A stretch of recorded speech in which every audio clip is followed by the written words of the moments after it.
Hey y'all, it's my review for the Real Housewives of Potomac, episode 6. Y'all might get this Monday night or Tuesday afternoon. We left off on a cliffhanger last week of Ashley and Candace getting into it, and Ashley revealed to Candace in front of everyone at the table that her husband was in somebody's DMs again. As we saw in the last episode, Candace called her a lying ass vindictive bee. And as they're going back and forth, Candace has a trump card of her own that she's been keeping in her back pocket for whenever Ashley was feeling froggy. She says, just so you know, your husband was leaving you to go to another man's house to give him fellatio. Sorry, it's too early in the video. I can't say what I want. And here we go again with the Michael allegations. Now, I get where Candace is coming from. She wants to embarrass Ashley like Ashley's embarrassing her. But aren't we exhausted from the Michael is bisexual? I think deep down Ashley knows this and she don't care. Cut to all the repulsed reactions from all the other women at the table. I mean, the sheer thought of a man giving another man fellatio?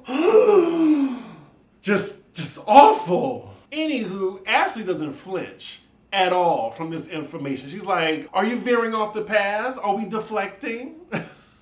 They then cut to Candace's confessional where she's wearing this crossing guard hoodie saying that she been knew about this information. She knows the person, and I'm guessing this person is a male escort, and he told her that Michael is a client of his. Ashley keeps telling her that the pendulum always swings, and then Candace says, oh, we don't do that over here. We know the Lord. Now, when I heard her say that, it would be easy for me to make the connection that that was homophobic for what she said. But I'm not going to be like the Candace stands and jump to that narrative or conclusion. I have more sense than that. I don't think she's homophobic whatsoever. Is she tacky? Yes. Is she a pain in the ass? Yes. Is she a brat? Yes. Wendy then finally interjects and thanks all the ladies for coming. The argument stops and everyone leaves the table. I mean, Ashley's just sitting there drinking her wine, unfazed. I think she's glad that she got under Candace's skin, and Candace gave her the reaction that she wanted. I don't know, people keep saying, oh, Candace got her, but Ashley don't care, I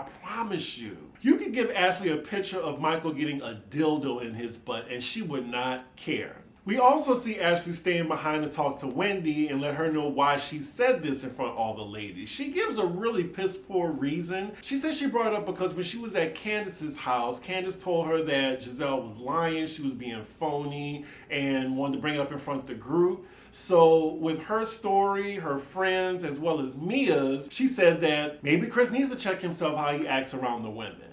I disagree. They're still going off of hearsay. I mean, the camera's already disproven Mia, even though Mia's just a known liar. Poor Chris. I bet we're not going to see him at all this season outside of him and Candace's house. Next, we're outside on the patio with Candace as she confronts Giselle to talk about Chris. This is their first time seeing each other since Ashley's dance class event. Giselle seems pretty open to talk to Candace, and I love how she tried to make small talk with her about the view, and Candace is like, it's lovely, so I need to talk to you. So Candace wants more clarity from Giselle about how she felt uncomfortable by Chris. Giselle then recounts what happened from her perspective while Candace gives Chris' side. Now where their stories differ is Chris said that Giselle was actually the one that suggested that they talk in her room. He even said that they should leave the door open. Giselle says she doesn't recall that, but she said if Chris had to say that, then he must have known that it was inappropriate. Candace then straight up asked her, do you really think Chris had malintent when it was just the two of you in the room?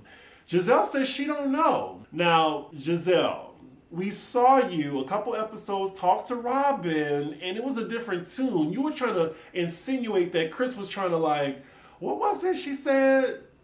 Like, he was trying to see if I was with it. Like, that is exactly what she said, and now she's changing her tune. But Giselle is still sticking to her story that she didn't feel comfortable in the room with the married man. We then cut back to Ashley talking to Wendy as she's pleading her case, saying that she wasn't vindictive when she was telling Candace about Chris. Ashley's friend who said Chris was flirting with her, we've seen her before. She was in like, I think episode 2, she was talking to Ashley when they had like a play date or whatever. I wonder, is she the new friend of 2? I'm like, we already got 2. Like, we don't need 3. There's already 9 women total right now. We're back with Candace and she's very emotional now. She tells Giselle, you could have called me, but you didn't. You waited till we were on a platform so you could cause more hurt. Like she did all the other seasons she was on, Candace. Are you really surprised? She then tells Giselle what she did was fucked up and it's because of her that women can't come forward.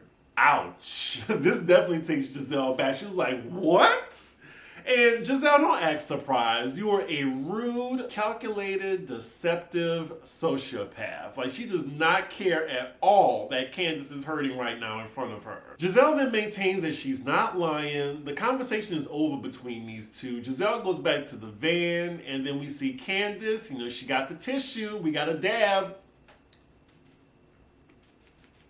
So wait, I see everybody leaving, but how did Candace get back home? Because in one car you had Wendy and Ashley. I'm sure Candace not gonna ride with them. And then in the van you got Giselle. So that had to be like an awkward ride back. And they don't even let us know. We just get to the next scene. We also see that Robin was in that van the entire time. She wants to say, oh yeah, my Uber was 30 minutes out. Girl, you wasn't paying for transportation. Next scene we're with Ashley, she's visiting a divorce attorney, since everyone has been telling her that she needs to get one. This lawyer that's schooling Ashley, she is everything. Like, she is giving her the facts straight, no chaser. I mean, the lawyer is basically telling Ashley what everyone has been telling her. Do not get a house with this man. Once they're done, it looks like Ashley came out this meeting wiser, talking to the lawyer. She thanks her and says, woof, talking to you helped me more than Google did. Then the lawyer says, well, I didn't get my degree off Google. I know that's right. Give her a show. I liked her. Next scene we're with Mia, her friend Jackie, and Charisse, and they're all getting mani-pedis together. We cut to Mia's confessional. She's saying how much she likes Charisse, but shading her in the process. She said, I love how she just doesn't care. Like her eyelashes just sliding down her face. Don't care. I love that. Mia has had the shadiest confessional so far this season. So Mia updates them on her confusing cancer journey, and then afterwards she lets them know that she's hosting a trip for all the ladies in Miami. Everyone's invited, and it's going to be like a first-class 5-star experience. She's talking about the house, but it's 6 rooms with 9 people going. Now, why do they keep doing this on this franchise? Like, give them a house that has enough rooms for everybody. We don't see that on Beverly Hills.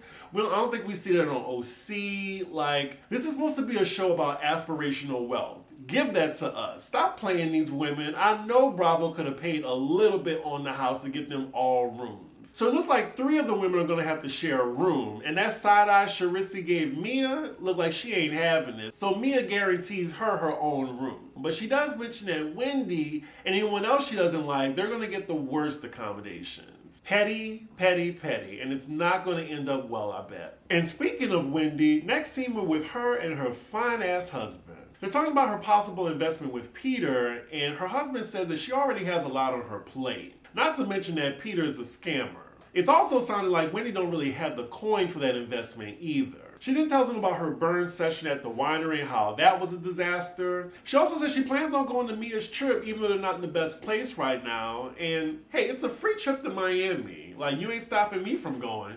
These motherfuckers ain't stopping me.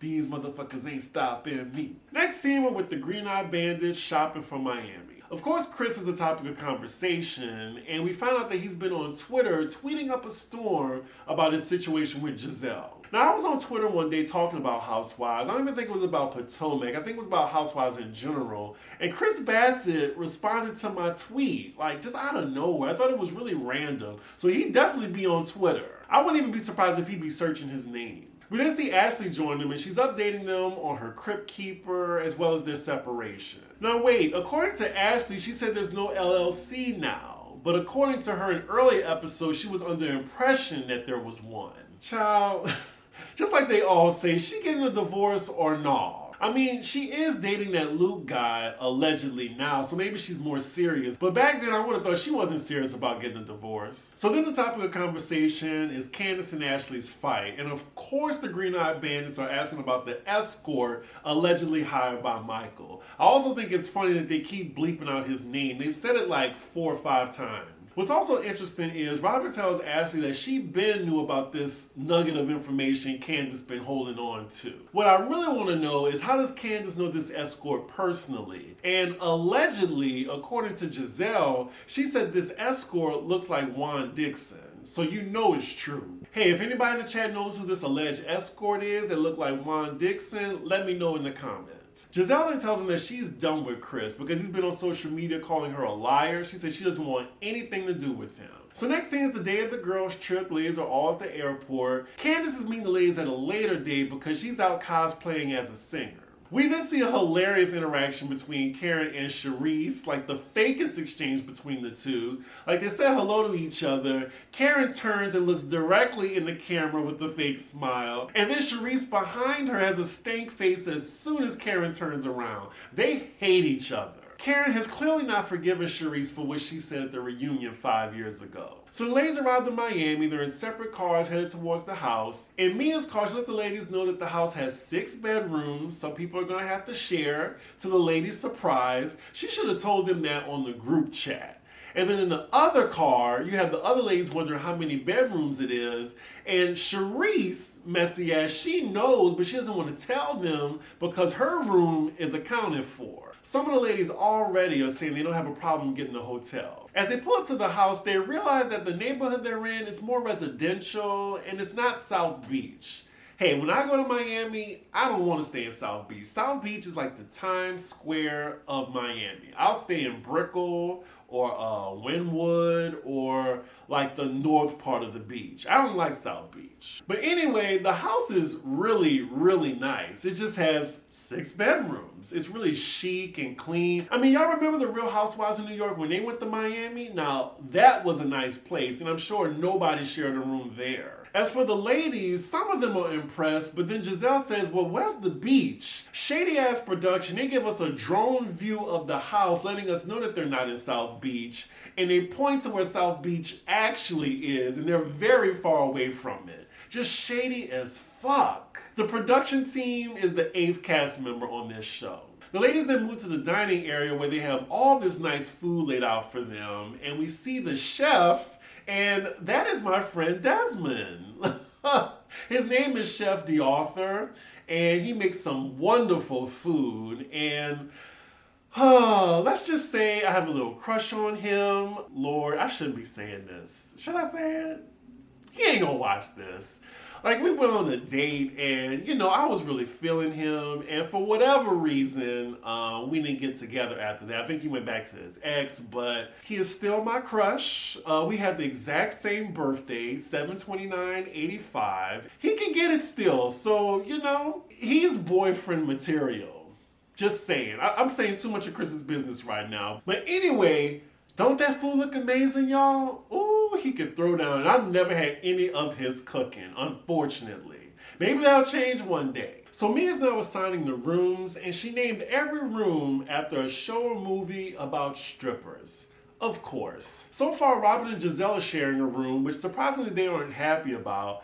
Ashley gets her own room. Karen gets her own room. Charisse, she gets her own room, but she's pissed that she doesn't have her own bathroom. She's saying she likes to sleep naked, she snores, and she needs her own bathroom. It's a non-negotiable. Bathrooms are very important to these ladies. Even Giselle was complaining, there's one bathroom? Personally, I wouldn't care if I had to share a bathroom, but these days I do like to have my own room. So it looks like Wendy is the only person who cares where Candace's room is because it looks like all the rooms are accounted for. But Candace's letter is on the counter and Mia's like, I don't know. A little later though, Ashley takes it upon herself to open Candace's envelope to see where she is. And it turns out that she's sharing a room with Wendy with one bed, that small bed in Wendy's room. I mean, at least it got a bathroom. Ashley and the Green-Eyed Bandits think this is hilarious. Now, first, before we get to the whole colorism debate, let me just say, last season, if y'all remember, Wendy did the same thing to the Green-Eyed Bandits and put them in a not-so-comfortable room together. I'm not sure if it had a bathroom or not, but it was not the nicest room. So Wendy did that too. So I'm not sure if I can hurry up and go to the colorism argument like a lot of people are. I'm just trying to enjoy the show for what it is. It's a messy ass show about affluent, petty women. Now what I really didn't like was when Robin tried to say that Wendy was the meanest person in the house. Really? Aggressive ass Robin, whose linebacker ass has stepped to Monique, Ashley, and Wendy? Okay. We then see Wendy ask Ashley where did Candace's envelope go, and we as the audience, we know Ashley messy ass has it. I mean, it's nice to see that somebody has Candace's back. I mean, you would think Robin, would be a friend to Candace, since I think Candace still trusts her. Like, Robin would give her a heads up and text her like, hey girl, it looks like you don't have a room. Mia on some bullshit right now, just giving you a heads up. She don't do that. She don't care. She would only do that if it was Giselle. Wendy then asked Mia again where's Candace's room, and she's like, I don't know. And then Wendy's like, Mia, you're the host. So petty. I mean, at least Wendy last year on her trip, she had a room for everybody, at least. This scene did make me wonder, what did Candace do to Mia? Because we're only 6 episodes in, and I don't recall them getting into it. Maybe she just beefing with Wendy and Candace was just the collateral because she got there later. But it looked like the situation may have solved itself because Cherise says she ain't staying there because she don't got a bathroom. She's looking at hotels. So it looked like Candace has a room after all. Cherise says she is not in college and she has her travel agent on the phone looking at hotels for her. I hear that. I mean, she is the richest out of all of them. I wouldn't expect less. A little time goes by and we see Mia on the phone with Penelope Thomas Bailey. How does he know her? So he knows Giselle, Mia, and Wendy? He has really just infiltrated on this franchise, hasn't he? Just staying in women's business. So I'm guessing he owns a lounge in Miami and Mia's letting them know that they're all gonna come through. She lets him know who's all going, and when he hears Wendy's name, he's like, I got beef with her. Damn, well that didn't last long, did it? I'm assuming she backed out their deal and didn't tell Peter about it. Meanwhile, the credits are rolling and we get a couple scenes from the next episode, and it looks like Mia throws a drink on Wendy. They had to be separated, and Mia looked like she hit Wendy with her clutch.